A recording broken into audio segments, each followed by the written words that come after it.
Okay, तो आज हम लोग पढ़ेंगे पीआईएल के बारे में, मतलब पब्लिक इंटरेस्ट लिटिगेशन के बारे में। पब्लिक इंटरेस्ट लिटिगेशन क्या होता है, उसका प्रिंसिपल्स क्या क्या है, उसका फीचर्स क्या क्या है, उसका स्कोप क्या क्या है, मतलब वो क्यों दायर किया जाता है, किस लिए दायर किया जाता है, कब दायर किया जा सकता है, ठीक है, और कब नहीं दायर दायर किया जा सकता है, ठीक है। तो चलिए स्टार्ट करते हैं। सबसे पहले बात करें अगर पीआईएल का, तो सुप्रीम कोर्ट जो है वो पीआईएल को डिफाइन किया है कि एक लीगल एक्शन जो कि एक कोर्ट ऑफ लॉ, मतलब कि कोर्ट जो जो होगा उसके द्वारा एक शुरू किया गया लीगल एक्शन, जो कि पब्लिक इंटरेस्ट के लिए कोई ऐसा लीगली ऐसा कोई काम जो इन्फोर्स किया जाए, मतलब कि ऐसा लागू किया जाए कोई ऐसा काम जो कि पब्लिक इंटरेस्ट के लिए हो या फिर जनरल इंटरेस्ट के लिए भी हो सकता है, ठीक है। जिसमें कि एक पब्लिक या एक ग्रुप ऑफ पब्लिक या एक कम्युनिटी जिसको कि कुछ इंटरेस्ट उससे मिला हुआ हो, उसका कुछ इंटरेस्ट हो उसमें, ठीक है, और उससे कुछ उसका लाइबिलिटीज़ हो, मतलब उसका कुछ जिम्मेदारी हो उसे, ठीक है। अब बात करते हैं कि पीआईएल का मेन पर्पस क्या है। तो पीआईएल का मेन पर्पस है vindication of rule of law. मतलब क्या हुआ, इसका मतलब हुआ कि लॉ रूल ऑफ लॉ, मतलब जो कानून का जो राज है उसका न्याय स्थापना करना, फिर से स्थापना करना, ठीक है। क्योंकि बहुत जगह क्या होता है, कानून अपना नज़र नहीं डाल पाता है, तो इसलिए वहाँ पर पीआईएल काम करेगा और वो न्याय का स्थापना करेगा फिर से, ठीक है। उसके बाद जो सोशियली और इकोनॉमिकली नीचे है सोसाइटी का, मतलब समाज का निचला तबका, जैसे कि दलित हो गया, बहुत गरीब आदमी सब हो गया, ठीक है, उन सबको न्याय मिलना मुश्किल हो जाता है, ठीक है। तो इसलिए उन लोग को इफ़ेक्टिवली, मतलब अच्छे रूप से न्याय मिले, इसलिए ये पीआईएल का भी एक मेन पर्पस हो जाता है, ठीक है। और एक मेन पर्पस क्या है कि फंडामेंटल राइट्स जो है सिटीजन्स के, मतलब नागरिक का जो फंडामेंटल राइट्स है उसका रियलाइजेशन, मतलब उसको हकीकत में उतारना, ठीक है। जैसे कि है आपका अनटचेबिलिटी को बंद किया गया है, ठीक है, एबॉलिशन ऑफ अनटचेबिलिटी। अब कहीं पर छुआछूत का बीमारी है तो उसमें हम लोग पीआईएल दायर किए, तो सुप्रीम कोर्ट क्या करेगी, जो छुआछूत को मान रहा है उसको पनिश करेगी, उसको डांटेगी, उसको उसका जो भी है किया जाएगा उसका, ठीक है। तो ऐसे जो है फंडामेंटल राइट्स को हम लोग रियलाइजेशन कर सकते हैं, ठीक है, उसका हम लोग उपयोग कर सकते हैं, उसको हम लोग निभा सकते हैं। अब बात करते हैं कि पीआईएल का फीचर्स क्या क्या है, ठीक है। तो पीआईएल जैसे हम बताएं कि पुअर मासेस जो जो कि आपका निचला तबका है उसको जस्टिस, मतलब उसको न्याय दिलाने के लिए होता है, ठीक है। उसके बाद पीआईएल जो है वो ट्रेडिशनल लिटिगेशन, मतलब जो नॉर्मल याचिका होती है उससे बहुत अलग होता है। क्यों अलग होता है, क्योंकि ये एक कुछ सेक्शन का इंसान के लिए, कुछ सेक्शन का आदमी लोग के लिए ये दायर किया जाता है नॉर्मली, और ये वीकर सेक्शन के लिए नॉर्मली दायर किया जाता है, जो निचला निचला तबका है, ठीक है, उसके लिए। अब जो पीआईएल होता है वो कोर्ट के सामने इसलिए आता है कि वो पीआईएल बोलता है कि जो रूल ऑफ लॉ है वो आपका सही से स्थापना नहीं हो रहा है, उसका फिर से न्याय स्थापना करना पड़ेगा, ठीक है। और किस लिए न्याय स्थापना करेगा, पब्लिक इंटरेस्ट के लिए, मतलब जो नॉर्मल पब्लिक है उसका इंटरेस्ट के लिए, ठीक है। पीआईएल जो है वो बोलता है कि जो कॉन्स्टिट्यूशनल और जो लीगल राइट्स है, मतलब जो संवैधानिक और जो उसका हक, उसका जो अधिकार है, उसका अगर वायलेशन हुआ, उसका अगर दुरुपयोग हुआ, तो ऐसे में जो इंसान के साथ ऐसा हो रहा है वो अननोटिस नहीं होना चाहिए, मतलब वो ऐसे ही नहीं चले जाना चाहिए, उसको कानून की नज़र में आना चाहिए और उसको न्याय मिलना चाहिए, ठीक है। तो पीआईएल का ये भी एक मेन डिमांड होता है, ठीक है। अब पीआईएल का अगर पीआईएल में लिटिगेशन जो होता है, मतलब जो याचिका होता है वो क्यों होता है, तो वो होता है कि अलग अलग जगह पर अगर पब्लिक इंजरी हो गया हो या फिर पब्लिक ड्यूटी में कहीं गड़बड़ी हो गया हो, तो वो सबको फिर से रीस्टोर करना, फिर से दायर करना, फिर से लागू करवाना, ठीक है। सोशली अगर कहीं पर सोशल रूप से अगर किसी के साथ अत्याचार हो रहा है तो उसको प्रोटेक्ट करना, ठीक है। और अगर कहीं पर भी जैसे हम बोले कि कानून नहीं पहुंच पा रहा है, उसका रूल नहीं पहुंच पा रहा, तो वहाँ पर कानून स्थापना करना पब्लिक इंटरेस्ट के लिए, ठीक है। तो ये सब जो है फीचर है, ठीक है। अब बात करते हैं हम लोग अगला। तो पीआईएल जो है वो पीआईएल में जो है कोर्ट जो है वो नॉर्मली एक्टिव रहता है ज़्यादा, ठीक है, और क्रिएटिव भी रहता है, मतलब अलग अलग सॉल्यूशंस उसका देना चाहता है, ठीक है, रैदर देन पैसिव। मतलब अलग अलग नॉर्मल जो याचिका होता है उसमें कानून के रूप में ही कुछ से कुछ कानून के रूप में ही कुछ से कुछ अपना डिसीजन दिया जाता है जो उसको सही लगता है कोर्ट को। पर ऐसे पीआईएल में वो देखती है कि बेटरमेंट क्या होगा, सोसाइटी का बेटर किस में होगा, तो ऐसे में वो अपना डिसीजन देती है, ठीक है। अब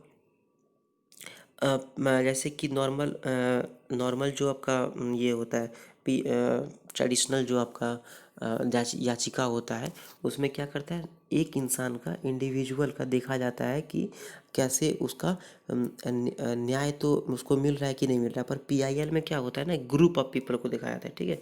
नॉर्मली वो जो होता है, सो देखा जाता है कि ग्रुप ऑफ पीपल का साथ में न्याय हो रहा है या नहीं हो रहा है, क्योंकि पीआईएल नॉर्मली क्या होता है, ग्रुप ऑफ पीपल के लिए ही दायर किया जाता है, ठीक है। तो ये भी एक पीआईएल का फीचर है, ठीक है। अब देखते हैं स्कोप, मतलब कहाँ कहाँ पीआईएल आता है, किस क्षेत्र में पीआईएल को हम लोग क्वालिफाई कर सकते हैं और किस क्षेत्र में पीआईएल को हम लोग क्वालिफाई नहीं कर सकते हैं, ठीक है। तो पीआईएल हम लोग कब दायर कर सकते हैं, पीआईएल हम लोग दायर करेंगे जब बॉन्डेड लेबल मैटर्स हो जाएगा, मतलब कि जब आपको ज़बरदस्ती आपसे काम करवाया जा रहा है, ठीक है, अगर चिल्ड्रन को उसका अधिकार नहीं मिल रहा है, बच्चों को उसका अधिकार नहीं मिल रहा है, ठीक है, और अगर जो किसी से आप काम करवा रहे हैं और उसको अगर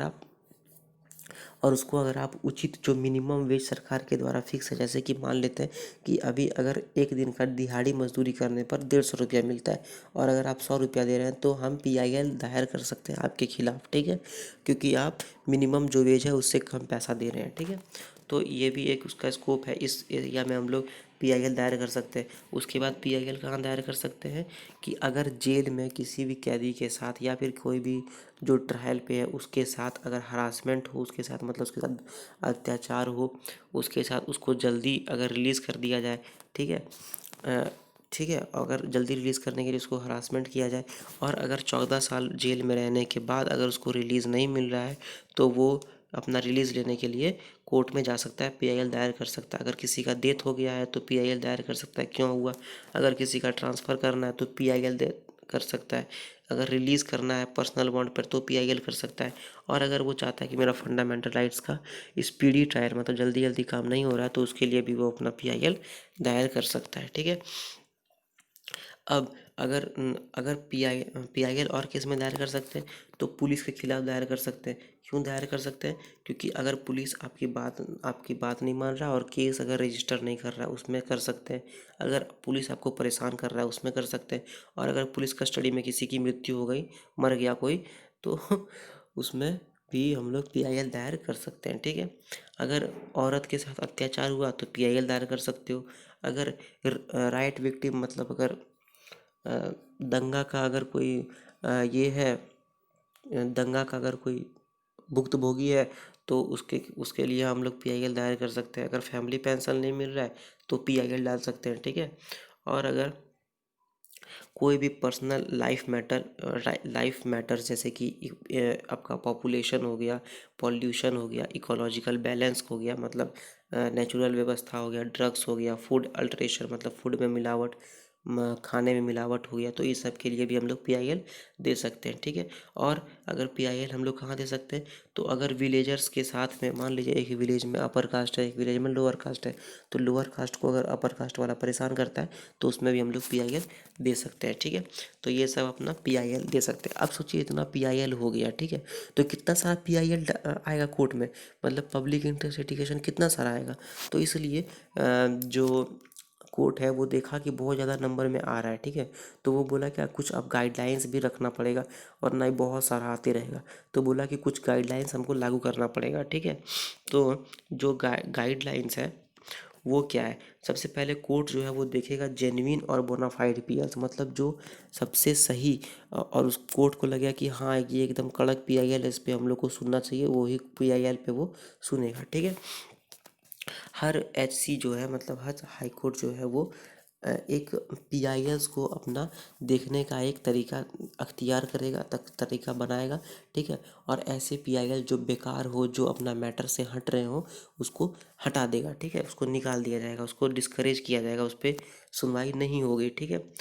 कोर्ट जो है वो पहली मर्तबा मतलब पहली बार में देखेगा कि जो पीआईएल दायर कर रहा है उसका छवि कैसा है, उसका इज्जत उज्जत है कि नहीं, ठीक है।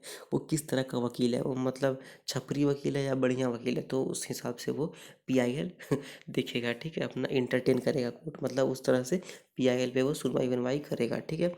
उसके बाद कोर्ट जो है वो देखेगा, चेक करेगा कि पीआईएल पे जो है सो जो पीआईएल है उस पे कि जो पीआईएल है उसका कंटेंट जो है मतलब उसमें जो लिखा हुआ है वो सही है या नहीं है, ठीक है। पीआईएल को अगर सही मिला तो वो करेगा अपना सुनवाई, और नहीं मिला तो मिजाज बनाना पड़ेगा, ठीक है। उसके बाद कोर्ट जो है वो देखेगा कि पिटिशनर का वो तो हो ही गया, पिटिशनर का क्या क्रेडेंशियल्स है, मतलब क्या उसका इज्जत उज्जत है कि नहीं, ठीक है, और किस हिसाब का इज्जत है। उसके बाद जब कोर्ट ये सब चीज़ों से सेटिस्फाई हो जाएगा, मतलब खुश हो जाएगा, संतुष्ट हो जाएगा, तो ही ये पीआईएल पे अपना काम शुरू करेगा, ठीक है। कोर्ट जो है वो ये भी देखेगा कि जिस पीआईएल में बहुत ज़्यादा अर्जेंट नीड है, मतलब बहुत ज़्यादा अर्जेंसी है, बहुत ज़्यादा ज़रूरी है, वैसा ही पीआईएल को वो सर शुरू शुरू में काम करेगा, उस पर सुनवाई होगी। फिर जो कम ज़रूरी है उस पर सुनवाई होगी, ठीक है। तो इतना देर अगर वीडियो आप देख लिए हैं तो आपको बहुत ज़्यादा धन्यवाद, ठीक है। मेहनत को सराहिए और सब्सक्राइब कीजिए इस यूट्यूब चैनल को। ये वीडियो को लाइक करिए, कमेंट कीजिए और बताइए कहाँ इस वीडियो में गड़बड़ी हुआ, ठीक है। और अपना दोस्त लोग चिल्लर पार्टी से शेयर भी कीजिए, ठीक है। चलिए, थैंक यू वेरी मच।